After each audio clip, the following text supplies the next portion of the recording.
I'm feeling a little lethargic because yesterday was Thanksgiving and I had my first Thanksgiving lunch. It was beautiful. CJ Landry came over and his wonderful girlfriend Izzy. And my friend Eve came over. And my wife made a beautiful mac and cheese with the help of my friend Samantha, who had to leave the day before, who actually got stranded in LA for Thanksgiving because her flight got cancelled. But she seems to have had a nice time, excuse me. This meal, this Thanksgiving meal, I had, you see it fetishized in American films and things where they, Mama did the turkey just this way.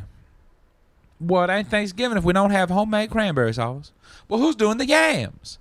And I didn't really understand it, the need for it to be exact.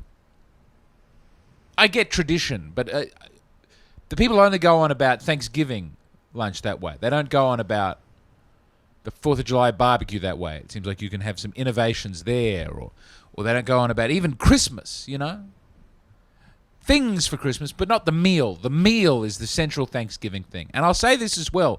In the lead up to Thanksgiving, it's the festival that Americans take most seriously, more than Christmas, I believe. And also, there are almost no external influences pushing you to Thanksgiving. There's like things that are on TV. The football will be on, and the dog show in the evening, and the Macy's parade. But if you are the sort of person who believes in elites outside the population forcing something on people, Thanksgiving is not like that. Thanksgiving springs up from the core, dare I even say the stomach of the American people. There's not like a Thanksgiving product. You have to buy like turkey. You have to buy all this stuff for the meal. But I don't think Big Turkey has thought up Thanksgiving. It's merely the beneficiary. It's real. It feels authentic. And people want it a certain way. And I didn't quite understand that. But I have a better understanding now that I've eaten the meal. We had what I'm told was a fairly good representation of the meal, with the turkey and the rolls, sweet rolls, sweet potatoes, Hawaiian rolls, and a big salad, green bean thing, gravy, ham. It was a beautiful meal. And afterwards, I was more full than I'd ever been. And I'd sort of scoffed at Americans for their Thanksgiving meal. It seemed like nonsense. Like you run the world. You can't handle lunch. Then you eat the meal. I think all of those components of the meal are designed. People tell me there's like melatonin in things, and things are very carb heavy. It's like the perfect meal to make you feel full and tired afterwards. If you get a little bit wrong, maybe you won't feel as tired. I see now that Thanksgiving is closer to a drug ritual where everyone is pursuing this enormous, you really enjoy eating it, and then you feel huge and like your body, the stomach forced you to rest. It's too much. If America was ever going to be invaded, and I hope it's not, but if I was an enemy army thinking of invading America, I would choose as the date of invasion immediately after everybody has just eaten Thanksgiving. The meal. I guess after lunch. Because you eat that meal at lunch, then you eat it again at dinner. You take a nap, maybe in between, and then there's like football games all over the place. But you feel so full an hour after Thanksgiving. I think, you're the Joint Chiefs of Staff. The Chinese have invaded. Oh, no. Where are they? Well, California. Oh. Let it go. Let it go. That's sad. You can't do anything. And it's the second day, and I feel I'm shocked that people are getting up and doing their Black Friday nasty, pushing, shoving, shopping, snatching type stuff. I won't be doing that today. I am still getting it together. It's a big meal. Everything's closed. I had a bit of a disaster Thanksgiving morning. So, Izzy, CJ's lovely partner, I had asked them, what I could do, because so many other people, the Americans, they were doing food for the Thanksgiving. And he said, well, margaritas. The girlfriend loves margaritas. And I said, I will organize margaritas. And I didn't know that everything would be... I guessed that things would close. I knew that H-E-B, the supermarket, closed at midday. And I thought, well, I'll have the morning to get the tequila for the margaritas. I did not. Liquor stores, by law, are closed on Thanksgiving, which I respect. I think more things should be closed more often. Give some people some time off. And I was sad to be contributing to the problem by needing to shop. I had bought everything else for the margarita in the previous days, other than the hard liquor. I'd bought the margarita mix. We got the ice. We already had glasses, not for margaritas, just glasses in general. But I didn't have tequila. And so there I went to like 5 different liquor stores that said they were open on the Google Maps before realizing that no one had updated properly and no one would be open. And then I started to really panic because I have these people over for Thanksgiving. And the only thing that I said that I would really take care of was the margaritas. I also bought the Hawaiian rolls. They were excellent. But the margaritas. And you can't have a margarita without tequila. I started calling people. No one had tequila. People were out of town.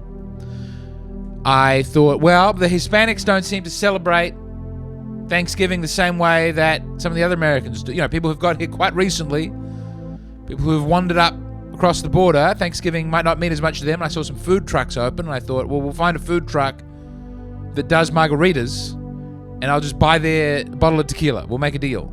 The hombres and I. No luck. And at a very, very low ebb,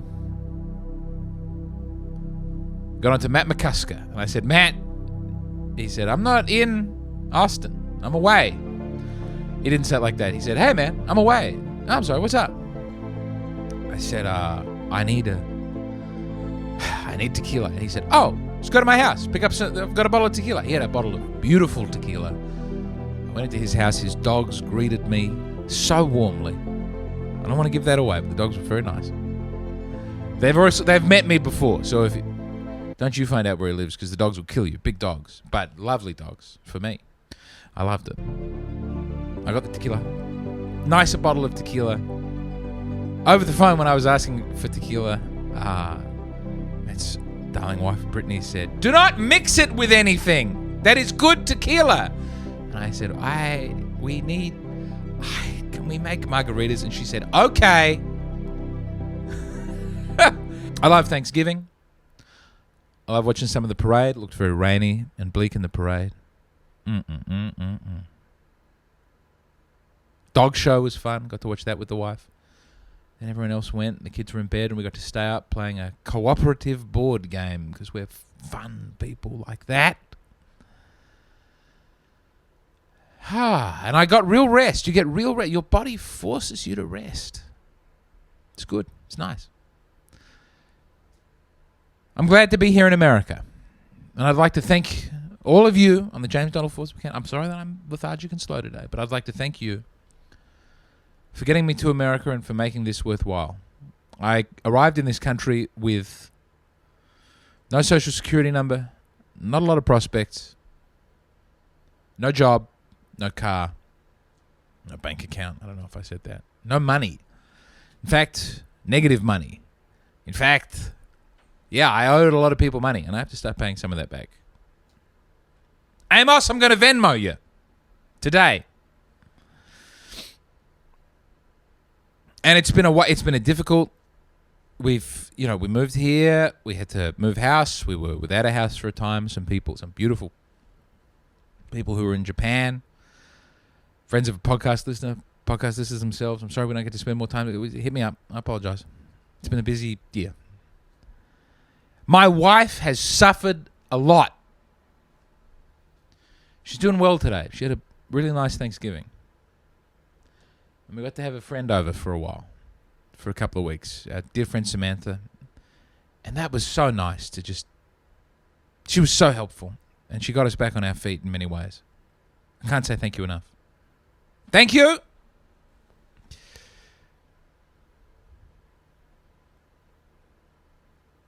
The kids are doing well. The wife's doing a lot better. I'm doing okay. We're making it work in America. I wanted to... well, this will be the last podcast episode for a while. I'm taking December off. I want to let you know. Not just to recover from the Thanksgiving meal that I've just had, but I took December off last year, and I think it's important to have a sort of reprieve, dare I say, Sabbath. It's important to take some time off so I can come back refreshed and recharged. And also so I can think existentially about the podcast, which really worked last time. I took that month off and I got myself ready to go to America. And now, can I tell you the success we've had? I don't want to boast, I don't want to go on about it, but you should know what you're a part of. I started writing down the numbers. So over the last year, the podcast has grown roughly 28 times bigger. An episode of the podcast, an average episode of the podcast from October, I'm just looking at the first 30 days of it coming out, compared to October of 2023, it's 28 times bigger. We've gone from 500 downloads to something like 14,000 downloads when you combine the YouTube and the audio. There was no YouTube before, so we expanded into that. Hello! 28 times. That's a big number. That's big. The Patreon has gone way up, 7 times bigger. 7 times more money now comes through the Patreon than when I came to America. I do note that that's substantially lower than the podcast growth. I have not done enough to push the Patreon. I will be doing something big to push the Patreon this month. Can't tell you what it is yet, because I don't know if it'll happen and if I have to do something else to make up for it. Sam Clark, I know you've been busy. We've got work to do. Big thing coming on the Patreon. Instagram is like 4 times bigger. First month, book sales. I have a book come out every year of poems. It's up 800%. Wow. Thank you for buying Splish Splash, which was temporarily the number 1 selling book of poems. The music career continues to struggle, but I have a plan. Don't you worry about that. That's coming soon. And YouTube subscribers up 400%. So this is all positive.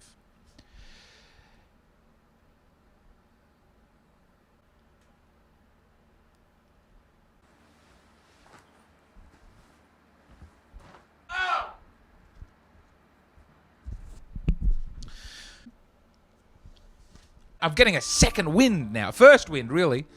I don't think there was a wind to start this podcast, but we're getting into a wind.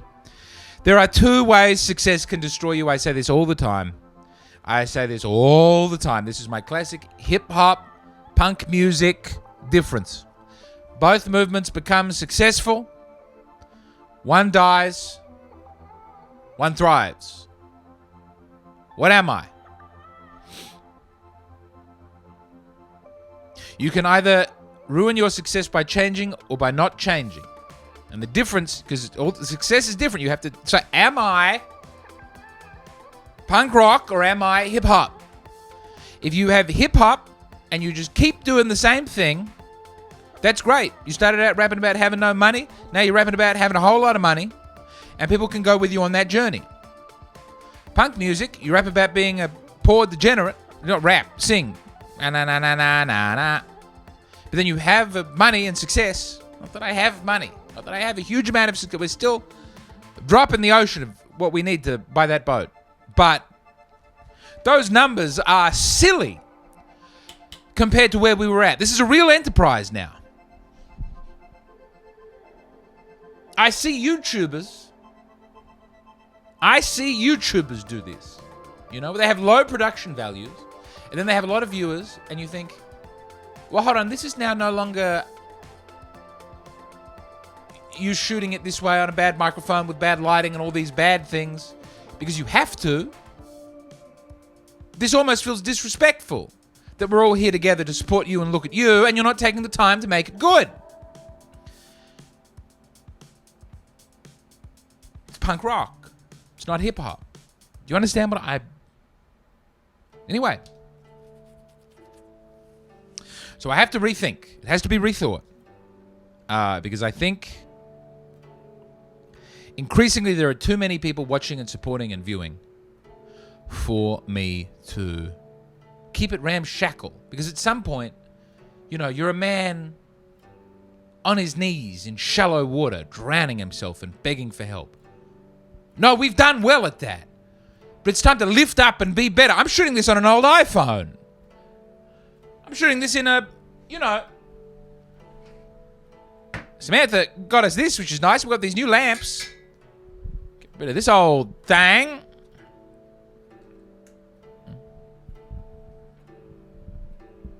It's time to take a step up. It's time to go into a new paradigm. And I'll be thinking about that over the coming month of December.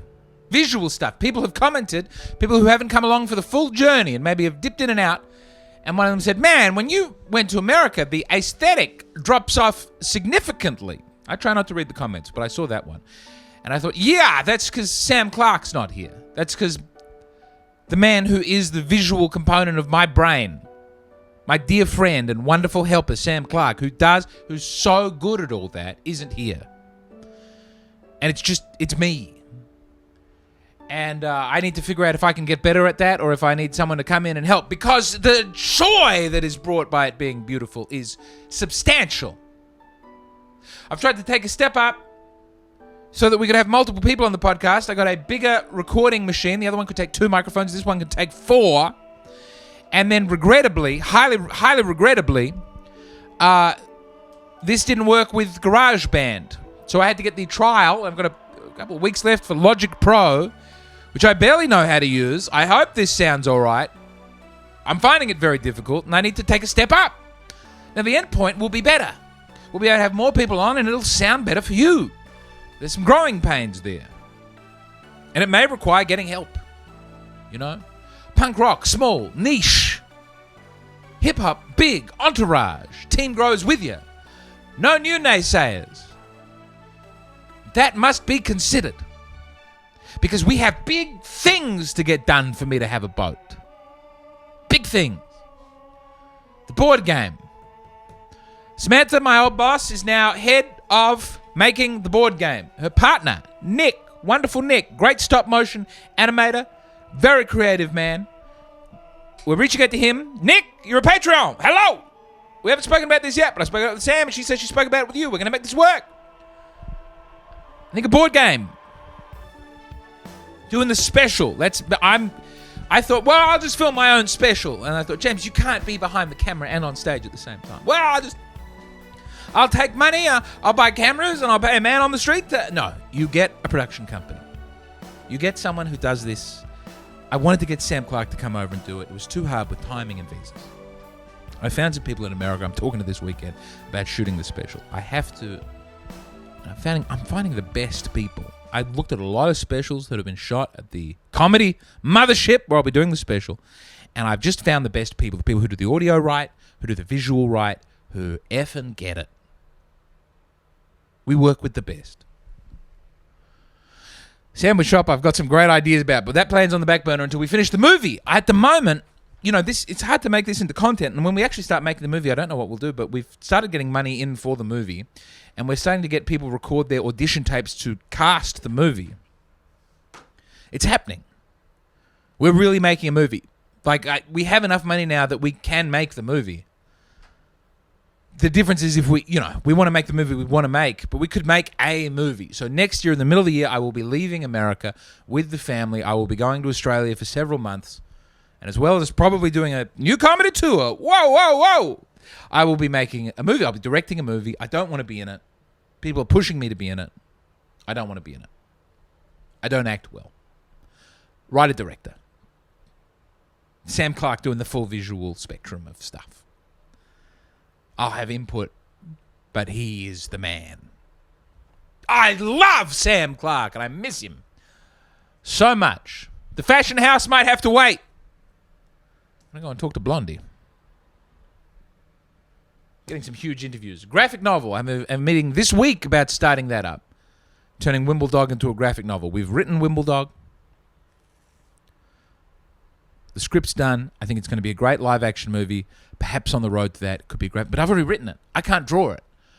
So I'm talking to a great visual artist about drawing it. So I mean, bring people in. I've done my part of that. Bring in another guy who does his thing better. You can't sail a big ship alone. You can sail a small ship alone. I don't want a small ship. I want a big ship. And you need a crew. At some point, you have to step back and go, I am the captain. I'm getting this done. And I'm not good at that. You know? I'm not good at that yet. I'm getting better at that. And of course, the movie. I think we already pointed out the movie. We are hip-hop. We are not punk rock. We were punk rock. Now we're moving over to hip-hop. Gee. Can't imagine. Here's what I'd like to be, though. Classical composer. Classical composer. Forget all this hip-hop. Forget all this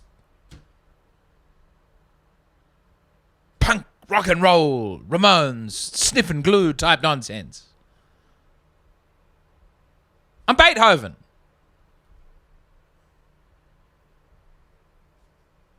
Yeah! That's the model. Mozart.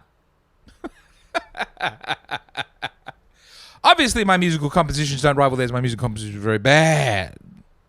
But the album's going well. Not going well, the album's going better. We're not selling out arenas on the back of the music just yet. But I have a plan. All right, whatever. We'll talk about that later. Excuse me. Whew, a little wave of energy there. I'm taking the month off. That's sort of what I'm trying to get across. And that'll be good. That will be good for me. That will be good for you. I'm not taking the month off doing the Patreon. Obviously, stuff will keep coming out on the Patreon, but publicly. December's over. It's done. I'm going to come back in January with a new special, and a new way of doing the podcast, existential thinking. And a big part of it will involve not talking about myself and the podcast. That time is over. That well is dry. I started writing new poems for the Book of Poems, and I can't, like for next year's Book of Poems, that's going to have to be an entirely new way of doing poems, I think. Could be wrong about this, but whatever that style of poetry, people said it was bad poetry, people said it was intentionally bad poetry, good bad poetry. They found a lot of ways of putting nice adjectives in there with bad poetry. 3 books of that is the most that I got. I said everything I wanted to say in that style. I'm sorry. There's a couple extra ones that if we ever put out a compilation book, I'm also having a meeting about that. This one sold well enough that we could probably get... I think we should get a publisher and compile all 3 books of poetry and, get that out to Penguin. Get me on the Jimmy Fallon show. Anyway, that's done. That chapter, I think, I could be wrong, and then maybe I'll just write a whole lot more of that. But I think that there will be another book of poetry next year, and it's got to be in a different style because I can't do that at the moment anymore. Because at some point you go, oh, people are buying these.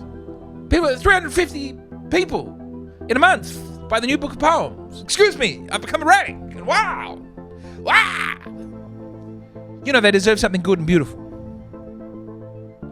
Your poem's not good and beautiful, Jade? No, I think they're great. I hate them. I hate everything I do.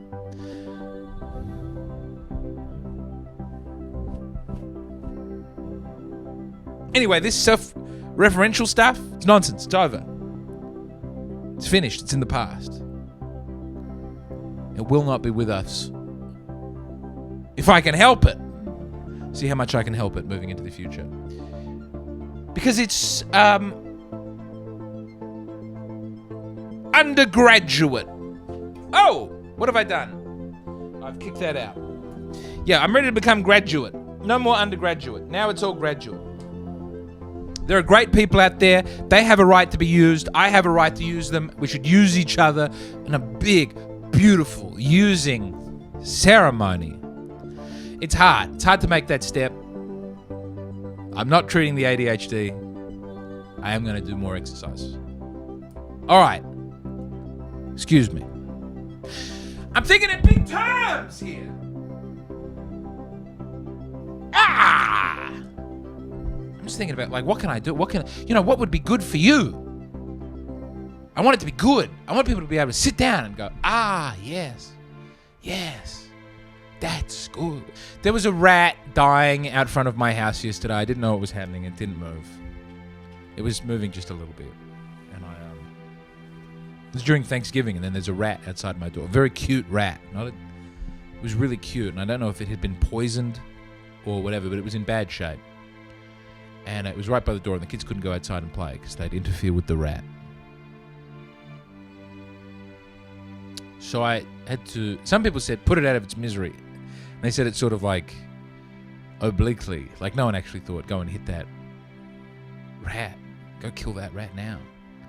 Which may have been the kind of thing to do. I don't know. But what I did, I got the shovel, I scooped the rat up, and I moved it into a nice, soft part of the garden where it just stayed and sat. Not really able to move very much. And in the morning I came out and the rat is definitely dead. It's dead now.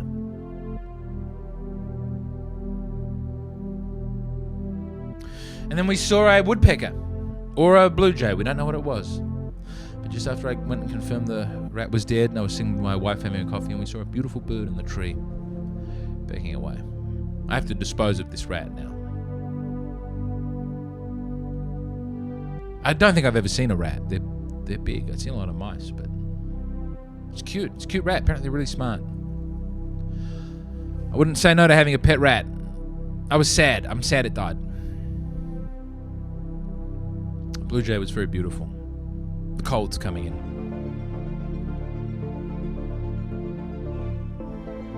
Which makes sense because it's the end of the year, but in my country, this is the first time I've had a year start cold and end cold.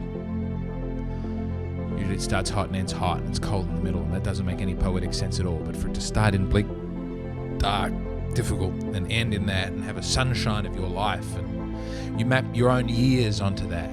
I'm in the springtime of my life. These are my autumnal years. I think I'm in summer. I think I've aged into summer.